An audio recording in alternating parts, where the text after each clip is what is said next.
In the world of globalization, there are many factors that contribute to an exchange of products, ideas, and cultures.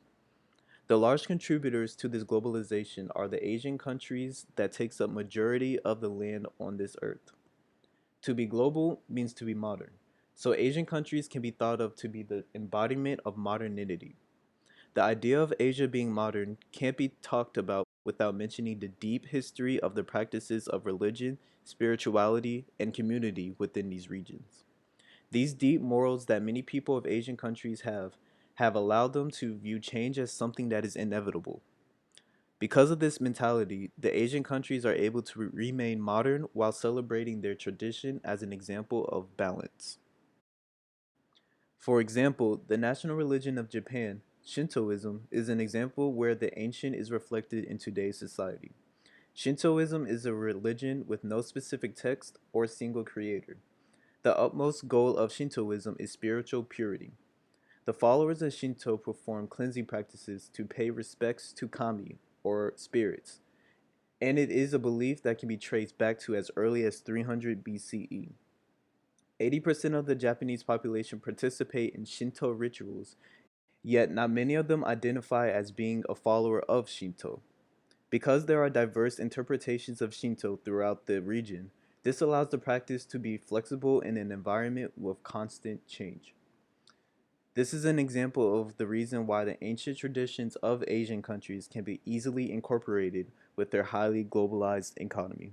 A popular animation style called anime that originated around 1910 by a Japanese production company is a way that Japan has created a globalized product that is constantly evolving and appeals to a worldly audience.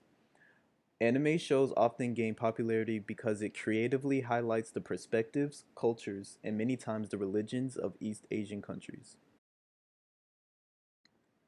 Anime is what Japanese people call any animation or cartoon that is produced from Japan.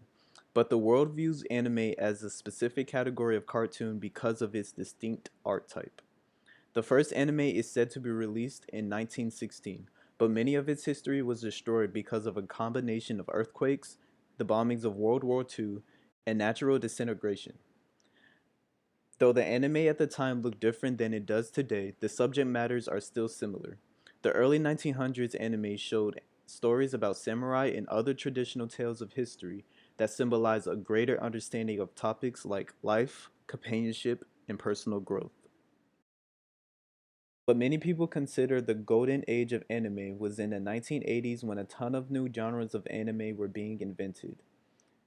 For example, this decade is when sports related anime were quote unquote perfected with the critically acclaimed show Captain Tsubasa. This show was about characters that played football or American soccer and emphasized the importance of teamwork. This show would inspire many Japanese people to take interest in football and thus creating a larger demand for the sports anime category. The 1980s was also a period where big name anime pioneers like Akira Toriyama's Dragon Ball, Nintendo's Super Mario Bros., and Tokyo movie Shinsha's hit movie Akira would fill the screens worldwide and establish anime as a category in international communities. Akira is especially important in this golden age of anime because the creators were able to secure 1 billion yen to produce the film.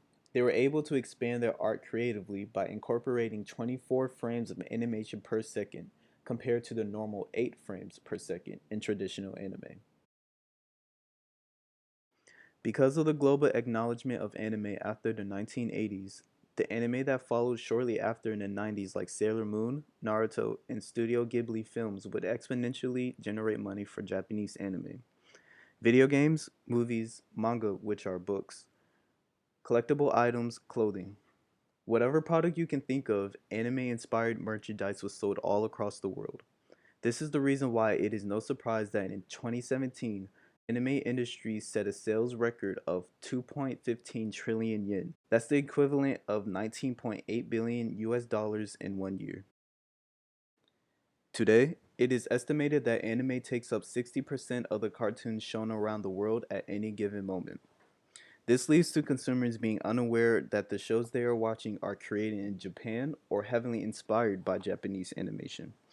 The growing attraction of anime is present all around the world and is even incorporated in travel. Pop Japan Travel is a traveling agency in the United States that organizes tours to visit Japan. Not only are these people booking a trip to Japan, they are paying for entrances to museums, fairs, and historical sites that are dedicated to anime. Movie theaters around the world often showcase special screenings of Japanese anime movies, only after it is translated to the language of the specific region. Because of the lack of technology in the past and traditional customs of East Asian countries, non Japanese speaking consumers would often have to wait months or even years to have a subtitled or a directly translated version of the animation they seek to see. The advancement of technology has allowed anime consumers to have direct access to the culture of anime, as well as quicker access to anime that was only produced in Japanese originally. Today, it is becoming more popular for Japanese anime companies to produce versions of anime in multiple languages initially, yet slightly delay the release of the non Japanese versions. Crunchyroll, a website that was only filled with fan subbed anime that was illegal content, now has 1 million paid subscribers and 20 million users. This interchange of language and culture that was done online established lucrative markets in the US while spreading the culture of not only anime but the culture of East Asia as well. The current process of anime being received outside of Japan shows that instant access to multilingual shows with deep cultural roots is what the world outside of the East Asian countries want. Anime is a creative form of artistry that contains aspects of reality, symbolism, and cultural roots.